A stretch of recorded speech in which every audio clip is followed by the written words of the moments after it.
Hi friends, അസ്സലാമു അലൈക്കും. ഇന്ന് വളരെ എളുപ്പത്തിൽ നല്ല ടേസ്റ്റി ആയിട്ടുള്ള സാമ്പാർ പൊടിയും പിന്നെ സാമ്പാറും ഉണ്ടാക്കുന്നുണ്ട്.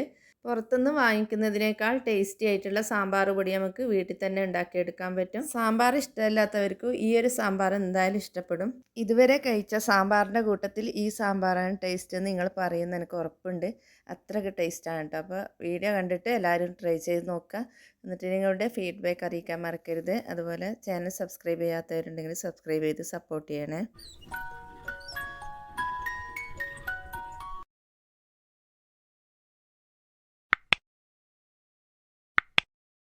ആദ്യം നമുക്ക് വറുത്തെടുക്കാനുള്ള പാന് കഴുകി തുടച്ച് വെക്കണം കേട്ടോ. എന്നിട്ട് അതിലേക്ക് അരക്കപ്പ് മല്ലി ചേർത്ത് കൊടുക്കാം.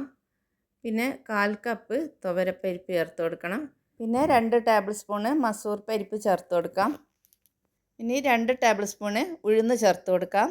ഇനി 1 ടേബിൾ സ്പൂണ് കുരുമുളക്, 1 ടീസ്പൂണ് ഉലുവ, പിന്നെ 2 ടേബിൾ സ്പൂണ് പെരുംജീരകം, വലിയ ജീരകം കേട്ടോ ചേർത്ത് കൊടുത്തത്. പിന്നെ 2 ടേബിൾ സ്പൂണ് നല്ല ജീരകം, 1 ടേബിൾ സ്പൂണ് കടുകും. ഇനി ഇതിലേക്ക് വറ്റൽമുളക് ചേർത്ത് കൊടുക്കണം. 5 എരിവുള്ള മുളകാണ് കേട്ടോ ചേർത്തത്. പിന്നെ 5 കാശ്മീരി മുളകും. ഇനി നമുക്കിതിലേക്ക് 4 തണ്ട് കറിവേപ്പില ചേർത്ത് കൊടുക്കാം. അത് നമുക്ക് കഴുകിയതിന് ശേഷം ഒരു കോട്ടൺ തുണിയിൽ വെച്ചിട്ട് തുടച്ചെടുക്കാം. കറിവേപ്പില ഇതിലേക്ക് ചേർത്ത് കൊടുത്തിട്ട് നമുക്കിത് വറുത്തെടുക്കാം. ആദ്യം ഇതെല്ലാം ചൂടാകുന്നത് വരെ മീഡിയം ഫ്ലെയിമിൽ വെക്കുക. എന്നിട്ട് ലോ ഫ്ലെയിമിൽ വെച്ചിട്ട് വറുത്തെടുത്താൽ മതി. ഇനി ഇത് കൈവിടാതെ ഇളക്കി കൊടുക്കണം, അല്ലെങ്കിൽ കരിഞ്ഞു പോകും. പിന്നെ അത് മാത്രമല്ല എല്ലാ ഭാഗവും ഒരുപോലെ വറന്ന് കിട്ടാൻ വേണ്ടിയിട്ട് ഇതുപോലെ ഇളക്കി കൊടുക്കണം. അപ്പോൾ ഇത് നമുക്ക് പാകത്തിന് വറന്നിട്ടുണ്ടോ എന്ന് നോക്കാം. കറിവേപ്പില ഒന്ന് ഇങ്ങനെ പൊടിച്ച് നോക്കുക. പിന്നെ ഇതിലുള്ള മല്ലിയെല്ലാം നല്ലോണം മൊരിഞ്ഞിട്ടുണ്ടാകും, പൊടിഞ്ഞ് കിട്ടും. പിന്നെ ഇത് പരിപ്പൊന്ന് കഴിച്ച് നോക്കിയാൽ നിങ്ങൾക്ക് മനസ്സിലാവും. നമ്മൾ വറുത്തിട്ടൊക്കെ കഴിക്കുന്ന ഒരു ഇതിൽ തന്നെ വറന്നിട്ടുണ്ടാവും. ഇതിപ്പം പാകത്തിന് വറുത്തെടുത്തിട്ടുണ്ട്. ഇനി നമുക്ക് ഫ്ലെയിം ഓഫ് ചെയ്യാം. ഇനി ഇതിൽ 1-2 സാധനങ്ങൾ ചേർത്ത് കൊടുക്കണം. അത് ചേർത്ത് കൊടുത്തിട്ട് പിന്നെ ഫ്ലെയിം ഓൺ ചെയ്ത് കൊടുക്കേണ്ടതില്ല. ഈ ഒരു ചൂടി കിടന്നിട്ട് ഒന്ന് ഇളക്കി കൊടുത്താൽ മതി.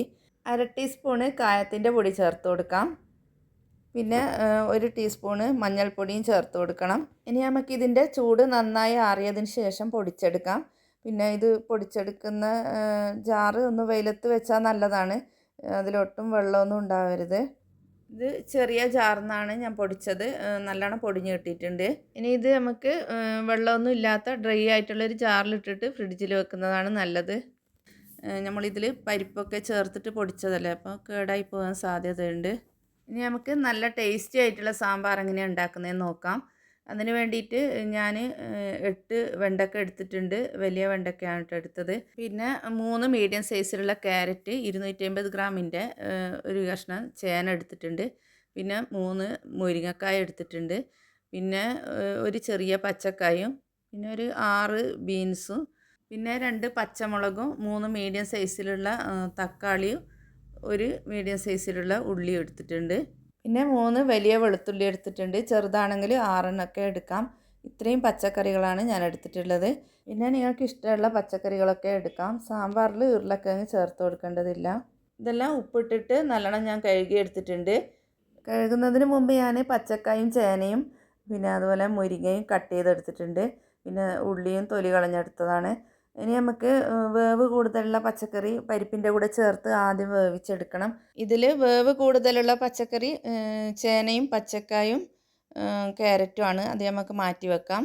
ഇനി നമുക്ക് 4 ടേബിൾ സ്പൂണ് മസൂർ പരിപ്പ് ഒരു പാത്രത്തിലേക്ക് ചേർത്ത് കൊടുക്കാം. പരിപ്പ് കൂടിപ്പോണ്ടാൻ. പിന്നെ അതുപോലെ നമ്മളെ സാമ്പാറിന് നല്ലത് മസൂർ പരിപ്പാണ്. പരിപ്പ് നല്ലോണം കഴുകിയെടുത്ത് നമുക്ക് ഇതെല്ലാം വേവിക്കാനുള്ള കുറച്ചൊരു വലിയ പാത്രത്തിലേക്ക് ചേർത്ത് കൊടുക്കാം. പിന്നെ ഇത് കുക്കറിനൊന്നും വേവിക്കരുത് കേട്ടോ. ഇങ്ങനെ ഉണ്ടാക്കിയെടുക്കുമ്പോഴാണ് നല്ല ടേസ്റ്റ് ഉണ്ടാകുക. പിന്നെ നമുക്ക് പച്ചക്കറിയെല്ലാം കറക്റ്റ് വേവായിട്ട് കിട്ടുകയും ചെയ്യും. നമുക്കിനി പച്ചക്കായും ചേനയും ക്യാരറ്റും ഇതിൽ ചേർത്ത് കൊടുത്തിട്ട് ഉള്ളി ഇതുപോലെ വലുതായി മുറിച്ചിട്ടിട്ട് കൊടുക്കാം. ഇനി ഇതിലേക്ക് നമ്മൾ എടുത്ത് വെച്ച വെളുത്തുള്ളി ഒന്നങ്ങ് ചതച്ചെടുത്തിട്ട് ചേർത്ത് കൊടുക്കാം. ഇനി നമുക്കിത് വേവാൻ ആവശ്യത്തിനുള്ള വെള്ളം ഒഴിച്ച് കൊടുക്കാം. നിങ്ങൾ എടുക്കുന്ന പച്ചക്കറിക്ക് കണക്കായിട്ട് വെള്ളം ഒഴിച്ച് കൊടുത്താൽ മതി. ഞാനിപ്പം 4 കപ്പ് വെള്ളമാണ് ഒഴിച്ച് കൊടുക്കുന്നത്. ഇനി നമ്മൾ പൊടിച്ച് വെച്ച സാമ്പാർ പൊടിയിൽ നിന്ന് 3 ടേബിൾ സ്പൂണ് ഇതിൽ ചേർത്ത് കൊടുക്കാം. നിങ്ങൾ എടുക്കുന്ന പച്ചക്കറിക്ക് കണക്കായിട്ട് പൊടികളൊക്കെ ചേർത്ത് കൊടുക്കുക. ഇനി നമുക്കിതിൽ ആവശ്യത്തിനുള്ള ഉപ്പ് ചേർത്ത് കൊടുക്കാം. ഞാനിതിൽ 2 ടീസ്പൂൺ ഉപ്പാണ് ചേർത്ത് കൊടുക്കുന്നത്. എന്നിട്ട് നമുക്ക് ഫ്ലെയിം ഓൺ ചെയ്ത് കൊടുക്കാം. ഇനി നമുക്കിത് നല്ലോണം തിളക്കുന്നത് വരെ അടച്ച് വെക്കാം. പിന്നെ അടച്ച് വെക്കുമ്പോൾ ചെറിയ പാത്രമാണെങ്കിൽ തിളച്ച് മറിയുന്നതൊന്ന് ശ്രദ്ധിക്കണം കേട്ടോ. ഇനി ഇതാ ഞാൻ വെണ്ടക്ക കട്ട് ചെയ്ത് വെച്ചിട്ടുണ്ട്, മുരിങ്ങക്കായും ഇവിടെ മാറ്റി വെച്ചിട്ടുണ്ട്, പിന്നെ ബീൻസും കട്ട് ചെയ്തെടുത്തിട്ടുണ്ട്. പിന്നെ ഇത് ചീരത്തോരൻ വെച്ചപ്പോൾ ഇതിൻ്റെ തണ്ടുണ്ടായിരുന്നു, അത് നമുക്ക് ഇതിലേക്ക് ചേർത്ത് കൊടുക്കാം. പിന്നെ തക്കാളി ഇതുപോലെ വലുതായിട്ട് കട്ട് ചെയ്തെടുത്ത് മാറ്റി വെക്കാം. പച്ചമുളകും നമുക്ക് ഇതിൽ തന്നെ കട്ട് ചെയ്ത് വെക്കാം. അപ്പം നമ്മളെ സാമ്പാർ തിളച്ചിട്ട് 5 മിനിറ്റ് കഴിഞ്ഞിട്ടുണ്ട്. ഇനി നമുക്കിതിലേക്ക് ബീൻസും ചീരത്തണ്ടും ചേർത്ത് കൊടുക്കാം. ഇനി ഫ്ലെയിം കുറച്ച് വെച്ചിട്ട് അടച്ച് വെക്കാം. ഇനി നമുക്ക് തുറന്നിട്ട് ഇതിലുള്ള പച്ചക്കായും ചേനയും ക്യാരറ്റും പകുതി വേവായിട്ടുണ്ടോ നോക്കാം. ഇതുപോലെ കത്തി വെച്ചിട്ടൊന്ന് മുറിച്ച് നോക്കിയാൽ മതി. ഇതിവിടെ പകുതി വേവായിട്ട് കിട്ടിയിട്ടുണ്ട്.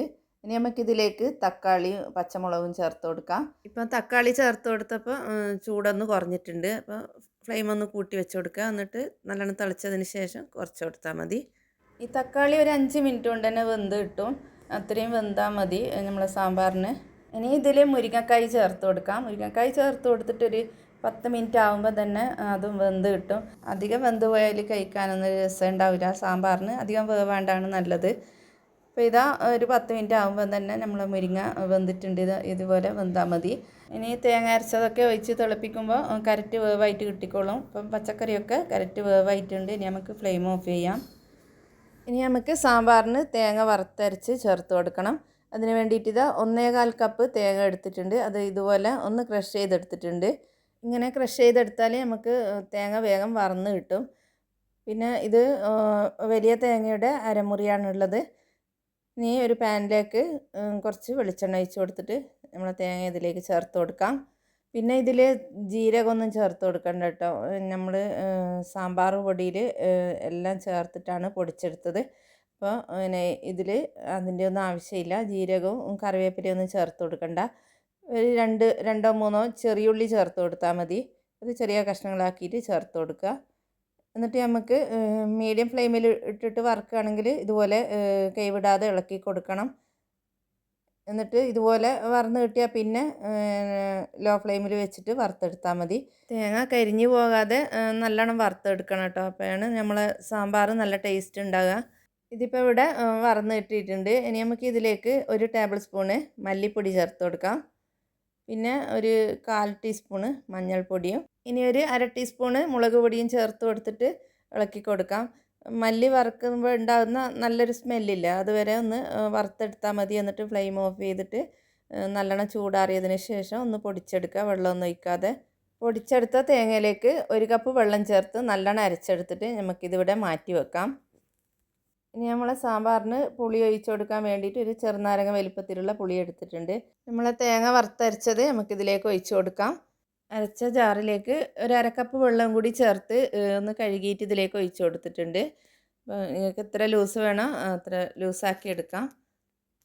ഇനി നമുക്ക് ആവശ്യത്തിനുള്ള പുളിവെള്ളം ഒഴിച്ച് കൊടുക്കാം.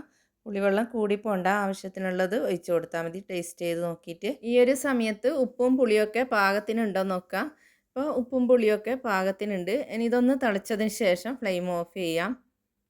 ഇനി നമുക്കിതിലേക്ക് താളിച്ച് ചേർത്ത് കൊടുക്കണം. അതിന് വേണ്ടിയിട്ട് ഒരു പാൻ അടുപ്പത്ത് വെച്ചിട്ട് അതിലേക്ക് കുറച്ച് കൂടുതലായിട്ട് തന്നെ വെളിച്ചെണ്ണ ഒഴിച്ച് കൊടുക്കാം. വെളിച്ചെണ്ണ കുറച്ച് കൂടുതലുണ്ടെങ്കിലാണ് സാമ്പാർ നല്ല ടേസ്റ്റ് ഉണ്ടാകുക.